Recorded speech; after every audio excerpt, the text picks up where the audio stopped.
তিনটি পাপ করলে তাড়াতাড়ি মারা যাবেন, আপনার হায়াত কমে যাবে, হায়াতে কোনো বরকত থাকবে না। হায়াত মৌত সবকিছু আল্লাহর হাতে, কিন্তু কিছু কিছু কাজ এমন আছে যে কাজের মাধ্যমে আপনার হায়াতে আল্লাহ তাআলা বরকত দান করেন, আর কিছু কিছু গুনাহ এমন আছে যে গুনাহের মাধ্যমে আল্লাহ তাআলা আপনার হায়াতটাকে সংকুচিত করে দেন। আল্লাহ তাআলা আপনার হায়াতের ভিতরে কোনো বরকত দেন না।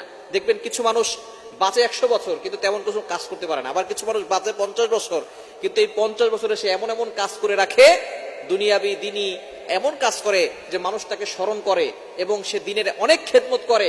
আল্লাহ পাক রব্বুল আলামিন এই 60 বছরের জিন্দেগিতে, 50 বছরের জিন্দেগিতে যে ভালো ভালো কাজ করেছে সেজন্য তাকে জান্নাতের ব্যবস্থা করেন। এজন্য আমাদের হযরত আলী রাদিয়াল্লাহু আনহু তিনি বলেছেন যে আমাদের কিছু কাজ এমন আছে যে কাজের মাধ্যমে আমাদের হায়াতে বরকত আসে, আর কিছু কাজ আছে যে কাজের মাধ্যমে হায়াতের ভিতরে বরকত কমে যায়।